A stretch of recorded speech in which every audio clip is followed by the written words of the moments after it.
जैसा कि आजकल आप देख ही रहे हैं कि देश व दुनिया में हर तरफ हॉस्पिटल और मेडिकल कॉलेज बहुत तेजी के साथ खोले जा रहे हैं। ऐसा लगता है कि जैसे सब बीमार होने वाले हैं। हमारी जानकारी में यदि किसी बुजुर्ग का देह छोड़कर जाने का समाचार मिलता है तो सबसे पहले हमारा एक ही प्रश्न होता है कि बीमार चल रहे थे क्या? एक समय था जब पृथ्वी पर कोई भी डॉक्टर व हॉस्पिटल नहीं था, तब भी लोग जीते थे। वह उनकी हजारों वर्ष की उम्र होती थी। ऐसी क्या बात थी उस युग में? मेरा नाम है तरुण राठी। सभी मित्रों को सादर प्रणाम।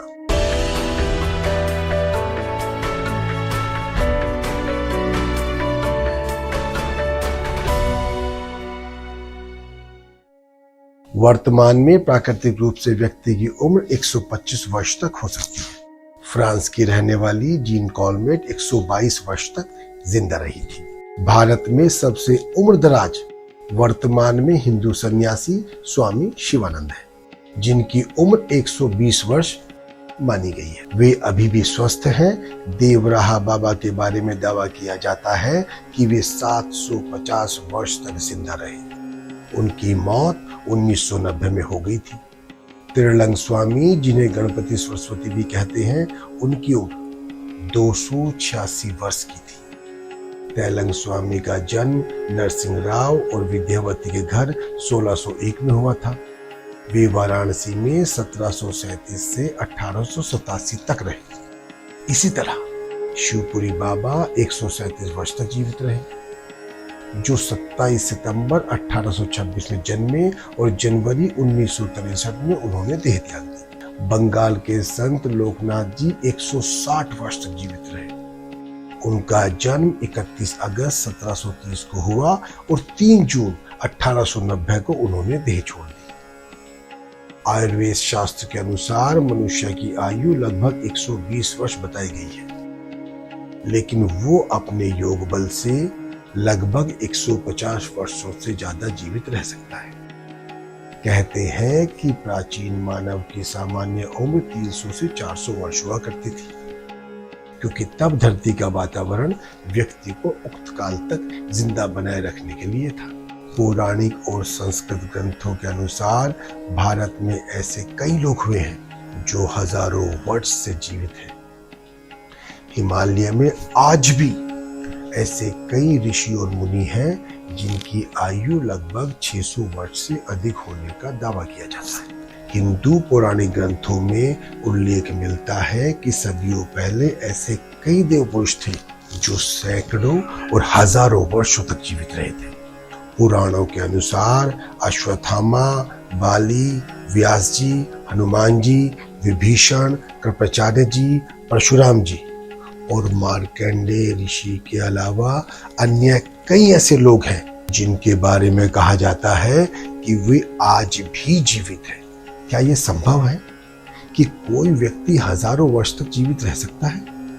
रामायण काल के परशुराम जी और जामवंत महाभारत काल में भी नजर आते हैं। बाइबल के अनुसार आदम 930 वर्ष, शेत 912 वर्ष और मतुशलह 969 साल तक जीवित थे।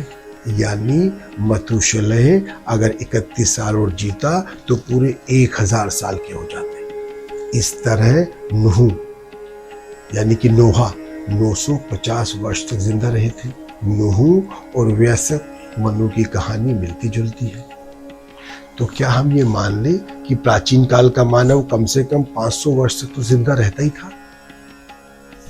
इसका मतलब वो इस दौरान क्या क्या करता होगा, कितना खाता होगा, कितने विवाह करता होगा और कितने सारे बच्चे भी पैदा करता होगा। इन सभी लंबे जीवन के धनी लोगों के स्वास्थ्य के जीवन का राज क्या है? आज आप देखिए, हमारे देश के लोकप्रिय प्रधानमंत्री जी को भी कभी आपने किसी बैठक में ना तो थके हुए देखा होगा और ना ही सोते हुए देखा होगा, जबकि वो देश के सबसे व्यस्त व्यक्ति है। राजनीतिक व्यक्ति के जीवन में हमेशा एक तनाव बना रहता है, लेकिन हमने कभी उनको छुट्टी लेते हुए नहीं सुना। क्या आपने कभी सुना है कि मोदी जी बीमार हैं?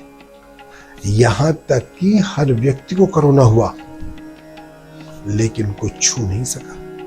वैसे आपकी जानकारी के लिए बता दूं कि कोरोना से तो मैं भी अब तक बचा हुआ हूं। क्या कारण है आज 70 वर्ष की आयु में भी हमारे प्रधानमंत्री जी इतने स्वस्थ हैं?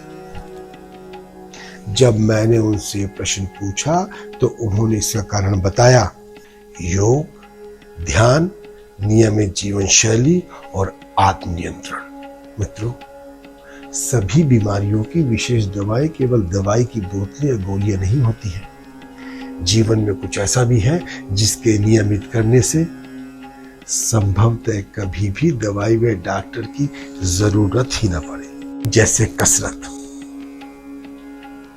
एक दवाई है, सुबह की सैर एक दवाई है, व्रत व उपवास रखना एक दवाई है, परिवार के साथ मिलकर घर का शुद्ध भोजन खाना एक दवाई है, हंसी मजाक भी एक दवाई है और गहरी नींद भी एक दवाई है।